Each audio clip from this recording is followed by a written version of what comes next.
86th episode of Nagpur live show जिसका नाम है राज की बात विमेन ऑफ द ईयर के साथ really want to thank Parekh brothers jewellers. Parekh brothers jewellers presents राज की बात women of the year in association with Pahnawa boutique. Also a big thank you to Mampi Reusable Diapers for Children, Cuts the Salon, and also a big thank you to LIC बोले तो विनय साहू। मेरी आज की मेहमान जो हैं ये एक प्रोफेसर हैं, ये मैथ्स पढ़ाती हैं, पिछले 16 सालों से एजुकेशन फ्रेटर्निटी से जुड़ी हुई हैं, इंस्टाग्रामर हैं, बहुत जल्द फेसबुक पे भी शोज करने वाली हैं जिसका मुझे डर है। साथ ही साथ एक मम्मी है जो अपने बच्चों का विशेष रूप से ध्यान रखती हैं, अपने करियर को भी कॉम्प्रोमाइज किया उन्होंने अपने बच्चों को बड़ा करने के लिए, अपने पति का बहुत ज्यादा सम्मान करती हैं और विशेष रूप से अपने माता पिता का, अपने सास ससुर की लेगेसी को आगे ले जाने की कोशिश कर रही हैं डॉक्टर पायल चौधरी हिरनबार, हमारी आज की women of the year. Ma'am स्वागत, नमस्कार आपका। नमस्कार। कैसी हैं आप? हरे कृष्णा हरे कृष्णा। कैसी हैं मैम आप? बहुत अच्छी हूँ मैम सबसे पहले तो धन्यवाद कि आप अपना कीमती वक्त निकाल रही हैं, आप इस शो पर आई, उसके लिए बहुत बहुत धन्यवाद। My pleasure. मैम चौधरी साहब की बेटी की बात करते हैं, है ना, जो जब छोटी थी तब कैसी थी, क्या सपने देखती थी? मैं जैसी अभी हूँ वैसी ही छोटी थी तभी भी थी, चुलबुली सी लड़की, हमेशा हंसती रहने वाली, लाइफ में कभी टेंशन लिया नहीं, और घर की सबसे छोटी बेटी रहने के कारण जी वो बोलते हैं ना एकदम नाजों से पली हूँ मैं जी। तो ज्यादा कुछ ऐसा स्ट्रगल देखा नहीं है लाइफ में, बट जब भी जो भी स्ट्रगल आया है तो मम्मी पापा ने यही सिखाया है कि बेटा लाइफ में जो भी चीज आती है उसे एक्सेप्ट करो और खुशी खुशी एक्सेप्ट करो। वो चीज दिल में बस चुकी है, दिमाग में बस चुकी है कि जब करना ही है तो फिर हंस के करो कोई भी चीज। मैम जब ये सोचा कि एजुकेशन में अपना हाथ आजमाया जाए या एजुकेशन फील्ड में आप आने के बारे में सोच रही थी, तो ये कब था? जब आप एमएससी करनी थी तभी आपने सोचा या पहले से कहीं ना कहीं पढ़ाने की एक इच्छा थी? देखा जाए ना तो मेरा ऐसा कोई एम नहीं था बचपन से, कई लोगों का होता है बच्चों का। तो आई वॉज एन ऑलराउंडर, तो मैं सारी चीजें अच्छे से कर लिया करती थी, मुझे हर चीज में पार्टिसिपेट करना पसंद है जी। अभी अगर मैं पीछे देखती हूँ तो yes I use to do, वो घर में छोटा सा रोलिंग वाला ब्लैक बोर्ड होता था, उस पर मैं लिखती थी और सामने टेडी बियर्स रख के पढ़ाया करती थी उनको। तो शायद कहीं ना कहीं वो चीज थी मेरे अंदर, बट ऐसा एम नहीं था कि मुझे लेक्चरर ही बनना है। बीएससी तक सब कुछ नॉर्मल चलते रहा, मम्मी पापा ने बोला बेटा आपके साइंस में अच्छे मार्क्स आते हैं तो आप ग्रेजुएशन कर लो, पहले 12th किया फिर ग्रेजुएशन किया इंस्टीट्यूट में। देन बीएससी के बाद में ऐसा हुआ कि फ्रेंड्स के साथ में, फ्रेंड्स क्या कर रहे, चलो कुछ लोग एमएससी कर रहे मैं भी कर लेती हूँ, कुछ फिजिक्स में गए, मुझे फिजिक्स में इतना इंटरेस्ट नहीं था, मैथ्स में बहुत था, तो हम आधे फ्रेंड्स हमने एमएससी में मैथ्स किया। And that time what happened कि एमएससी इंस्टीट्यूट ऑफ साइंस से मैंने एमएससी किया, तो वहां पर एक टीचर्स डे कॉम्पिटिशन होता था, उसमें मुझे पार्टिसिपेट करने का मौका मिला। एंड जब मैंने वहां पर पढ़ाया तो मेरे कलीग्स ने मुझे बताया कि जब टीचर ने पढ़ाया था तब हमें उतना अच्छा नहीं समझा जितना तेरे पढ़ाने पर समझ में आया। And I also receive teacher of the year award वहां पर जब मिलता है जी, तो तब ऐसा अंदर से लगा कि अरे वाह मैं पढ़ा सकती हूँ अच्छे से, एक्सप्लेनेशन पावर सब बोलते थे कि बहुत अच्छा है जी। तो तब थोड़ा सीरियस हुई करियर के बारे में। Then I did MPhil Nagpur university से ही किया और उसमें मैं यूनिवर्सिटी टॉपर थी। उसके बाद मैंने पीएचडी किया मैथ्स में। मैम इतना पढ़ाई करने के बाद अगर आप चाहती तो आप नागपुर के बाहर जाकर भी अपने आप को कोई करियर चुनकर आप अपने आप को सेटल कर सकती थी, नागपुर में रुकने की क्या विशेष वजह? Nagpur, I love Nagpur, born and brought up, proud Nagpurkar, proud Nagpurian. मतलब मैं सोच ही नहीं सकती नागपुर से बाहर जाने की, हमारा नागपुर वैसे ही इतना अच्छा है, everything it is very safe हर तरीके से, तो मैंने कभी नहीं सोचा। तो आपने नागपुर को बदलते देखा है? बिल्कुल बदलते। मैम पुराने नागपुर में नए नागपुर में क्या फर्क देखती हैं आप? बहुत अच्छा लगता है एक्चुअली, जो हमने डेवलपमेंट देखा है अभी, कई रोड्स तो ऐसे है कि जाने के बाद अभी भी समझ में नहीं आते कि हम कौन से रोड्स पे आ गए, flyovers, metro and so many things. It really feels good कि हमारा नागपुर इतना डेवलप हो रहा है। पर नागपुर में पेड़ कट रहे हैं, उसका दुख भी तो होगा? दुख होता है, एक्चुअली होता है, and really authorities need to think something over it. Ma'am education जिस इस फ्रेटर्निटी में आप पिछले 16 साल से हैं, मैम कैसा लगता है एज अ प्रोफेशनल इस इंडस्ट्री में काम करके कैसा लगता है कि धीरे धीरे एजुकेशन जो है वो गुरुकुल से पाठशाला गया, पाठशाला से क्लासेस में हुई, और मैम अब एक कमर्शियल मार्केट के जोन में जा रहा है एजुकेशन फील्ड, आप उसको किस तरह से देखते हैं? एग्जैक्टली आपने सही कहा, कमर्शियल साइड में जा रहा है, बट फिर भी ऐसे कई सारे टीचर्स है एंड एजुकेशन इंस्टीट्यूशंस है जो ऑनेस्टली अपना काम कर रहे हैं। यू नो सब तरफ हर जगह आप देखो तो you know every coin has two sides. True. तो we have to see the better side of it. और अभी जो एनईपी इम्प्लीमेंट हो रहा है it is really very good, क्योंकि वो स्किल डेवलपमेंट पे और कैसे हम एम्प्लॉयमेंट जनरेट कर सकते हैं उसके ऊपर में उसमें जो वर्क किया हुआ फोकस है, है पूरा। फोकस जो है जी। तो वो बहुत अच्छी चीज है। एंड एजुकेशन यू नो हर जैसे आप किसी भी कॉलेज में जाओ या स्कूल में जाओ तो आपको हर तरीके के टीचर्स मिलेंगे, एक घर में ही आपको अलग तरीके के कैरेक्टर्स दिख जाते हैं। जी। तो इट ऑल डिपेंड्स कि आप कौन से टीचर से पढ़ रहे हो। और मेरा ऐसा मानना है कि बच्चों से ज्यादा यू नो किसी भी सब्जेक्ट में इंटरेस्ट डेवलप करने में बच्चों की गलती नहीं होती है। जैसे बहुत सारे बच्चों को मैथ से बहुत डर लगता है जी। 90% लोग 10th के बाद मैथमेटिक्स छोड़ देते हैं। एब्सोल्युटली। तो आई फील कि उसमें बच्चों की कोई गलती नहीं है। If you get a good teacher तो ऑटोमेटिकली आपका इंटरेस्ट डेवलप होता है। मुझे खुद 7th तक मैथ्स में 0 इंटरेस्ट था। 8th में मुझे ब्लेसी टीचर मिली। I studied from Providence Girls High School ji. And I really would like to thank Blessy teacher, अगर आप देख रहे हो तो। बिकॉज ऑफ हर मुझे मैथ्स में इंटरेस्ट डेवलप हुआ and today what ever I am it is because of her. And मैं इंजीनियरिंग में पढ़ाती थी, इंजीनियरिंग कॉलेज में। तो वहाँ का जब मेरा करियर स्टार्ट हुआ I was just MSc pass out. तो जैसे मैंने स्टार्ट किया करियर तो आई वॉज इन राइसोनी कॉलेज जी। एक बड़ा सा क्लासरूम, 90 स्टूडेंट्स एंड स्टूडेंट्स भी ऐसे जो मुझसे बड़े दिखते थे जी। और तब ऐसा ट्रेंड था कि बिहारी बच्चे ज्यादा नागपुर में आके पढ़ा करते थे जी। तो बड़े बड़े दिखते थे and I was so much nervous. मैं जाकर मुझे ऐसा लगता था पता नहीं मैं कर पाऊंगी या नहीं कर पाऊंगी, बट देन मैंने दिखाया नहीं बच्चों को कि मैं डरी हुई हूँ। मैं कॉन्फिडेंटली क्लास में गई एंड यू नो अगर आप अच्छे से पढ़ा लेते हो तो you never have to control your class. आपको एफर्ट्स नहीं डालने पड़ते हैं क्लास को कंट्रोल करने के लिए। बच्चे इंटरेस्ट से आपका क्लास करेंगे और उनको खुद वो सब्जेक्ट में इंटरेस्ट डेवलप हो जाता है। जब मैं क्लास से बाहर निकलती थी तो मैं वही बच्चों को जब देखती थी यू नो टपरी पे and smoking and everything, I used to think कि ये वही बच्चे जो मेरे क्लास में बैठे रहते थे इतने innocently. I was really surprise कि चलो थैंक गॉड कि मेरे क्लास में सब कुछ अच्छा चलता है। And now when I am in LAD तो काफी कुछ अलग कल्चर है यहाँ पर। यहाँ तो गर्ल्स है जी। एंड मैं वहाँ पर थोड़ा स्ट्रिक्ट रहा करती थी इंजीनियरिंग में। मैंने पैटर्न काफी कुछ चेंज किया है अभी बिकॉज वो रहना पड़ता है थोड़ा सा बच्चे देखकर। तो यहाँ मैं बहुत लीनियंट रहती हूँ। LAD में सारी गर्ल्स हैं and I gel up with them very nicely, बहुत अच्छे से हो जाता है। And the environment at LAD college is amazing. Amazing sir, Yeah, amazing. Ma'am generally एक अच्छा पति मिलने के लिए लड़कियां 16 सोमवार करती हैं। आपने 17-18 सोमवार किए तब जाके आपको मिस्टर हिरनवार मिले, handsome good looking guy, also very supportive to you. So what's your story ma'am? Yes actually हम लोगों ने एक दूसरे को इनकी बहन की शादी में, मैम उनका नाम भी बताएं। Yes he is Chandrashekhar Hiranwar and इनकी बड़ी बहन की शादी में हम दोनों ने एक दूसरे को देखा था। हम एक ही कास्ट के हैं जी। एंड देन फ्रेंडशिप हुई, हमने घर में बताया, so it's love come arranged marriage. And I would say I am so lucky कि आज मैं जो कुछ भी हूँ बिकॉज आपकी फैमिली का जब तक आपको सपोर्ट नहीं हो, हस्बैंड साथ में सारे इन-लॉज, मेरे सास, मेरे ससुर, mummy, daddy, everybody my family, जब तक इनका सपोर्ट नहीं होना आप कोई भी चीज आसानी से नहीं कर पाओगे। I am really thankful. 16-17 I don't know सारे सोमवार तो मैंने नहीं किए बट मेरे पिछले जन्म के शायद कुछ अच्छा वो पिछले जन्म के सोमवार इसमें मायने करते हैं क्या, काम करते हैं? बोलते हैं ना पिछले जन्म के हमारे कर्म होते हैं और उसके कारण हमें ये जन्म में अच्छा कुछ मिलता है। I think all the ladies should start doing it now, है ना? हो सकता है इस बार नहीं काम आए, अगली बार काम आएंगे।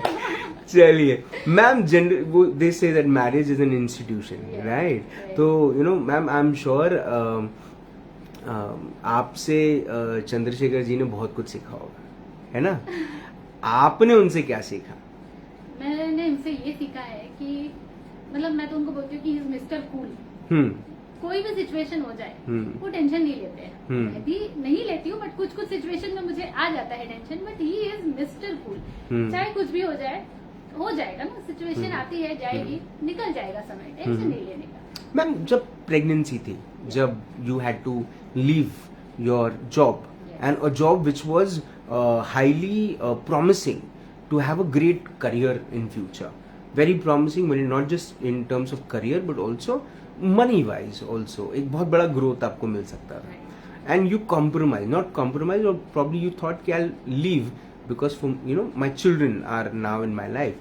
So मैम उस समय किस किस्म की सोच चलती थी, क्या चीजें दिमाग में चलती थी कि कहीं कभी ऐसे एक पॉइंट आया जब आपको ऐसा लगा कि why am I doing this, I should not do this? Yes. देखिए क्या हुआ था कि I was permanent and UGC permanent हो चुकी थी मैं 2012 की बात है। देन आई कंसीव्ड बेटी के टाइम पर। देन व्हाट हैपेंड कि मुझे डॉक्टर ने बोला कि आपको फुल बेड रेस्ट लेना पड़ेगा। देन आई सेड कि ठीक है। फिर सोचा कि एक मेड रख लेंगे, जब बेटा या बेटी जो भी होगा तो मैनेज हो जाएगा करके। फिर घर के बड़ों ने कहा कि इट वुड बी बेटर अगर आप एक ब्रेक ले लो। जी। थोड़ा सा मन में हुआ था कि करियर के इस पॉइंट पर आने के बाद में अगर अभी मैं ब्रेक लेती हूँ तो मैं बाद में शायद बहुत पीछे चली जाऊंगी जी, जब मुझे वापस ज्वाइन करना पड़ेगा। देन एक चीज मैं हमेशा से मानती आई हूँ कि हमारे बड़े बुजुर्ग जो भी हमें सलाह देते हैं तो वो हमारे अच्छे के लिए होती है। मे बी वो पॉइंट ऑफ टाइम पर हमें लगता है कि ये गलत है, बट हमने कभी भी उनकी बात माननी चाहिए, सुननी चाहिए, एंड आगे आपके लिए वो हमेशा अच्छा ही होता है।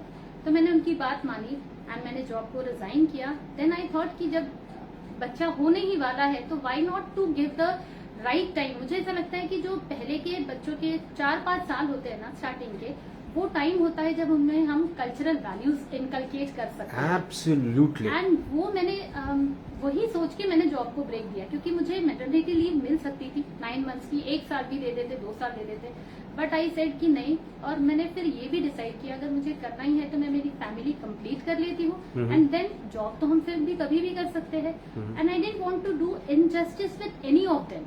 मतलब मैं ऐसा भी कर सकती थी कि CHB पे या 1 घंटा जाके क्लास ले लिया, कहीं ट्यूशन ज्वाइन कर ली, थोड़ा सोचा था उस बारे में, बट फिर मैंने सोचा कि कहीं ना कहीं दोनों तरफ इनजस्टिस हो जाएगी, तो क्यों ना ये पार्ट जो है इसको मैं मदरहुड एंजॉय करूँ, मेरे बच्चों को मैं टाइम दूँ। And I am actually so thankful to myself कि मैंने वो डिसीजन लिया। आज मेरे बच्चे इतने संस्कारी है, इतने वेल मैनर्ड है, तो अब मुझे सोचना ही नहीं पड़ता है। अब मैं बाहर भी जाती हूँ तो हर चीज के लिए दे आर नाउ प्रिपेयर्ड। मैंने काफी समय के बाद किसी को ये कहते हुए सुना कि I am thankful to myself. Correct decision लिया एक्चुअली। सही है, बिल्कुल सही डिसीजन। मैम वक्त के साथ समाज में भी बहुत सारे बदलाव आए। हम देखते हैं कि बहुत सारी ऐसी चीजें भी हो रही हैं समाज में जो कहीं ना कहीं एक्सेप्टेबल नहीं है, लेकिन फिर भी नजरअंदाज किए जा रहे हैं, और कुछ ऐसी चीजें भी हो रही हैं जिन्हें एक्सेप्ट करने का वक्त आ गया। अब मानसिकताएं बदलने का वक्त आ गया। मैम सबसे पहले जिस किस्म के वक्त हमने कोविड के दौरान देखा, और कोविड के दौरान जो कपल्स जिस किस्म के वक्त से गुजरे, जहां पर हस्बैंड इस बात पे डर गए कि अरे मैं इतने साल से इस महिला के साथ रह रहा था, क्या यही मेरी पत्नी है। महिलाएं डर गई कि ये मेरा पति है जो इतने सालों से जिसके साथ मैं अपने हर मैरिज एनिवर्सरी को सेलिब्रेट कर रही थी। तो हमने देखा बहुत सारे कपल्स टूटना भी शुरू हुए। The number of divorces have increased. Ma'am how do you see these ratios of divorces? क्या कारण मानती हैं कि ये लोग सेपरेट हो रहे हैं? कारण तो मेरे ख्याल से यही होना चाहिए कि एडजस्टमेंट फैक्टर कम होगा, maybe।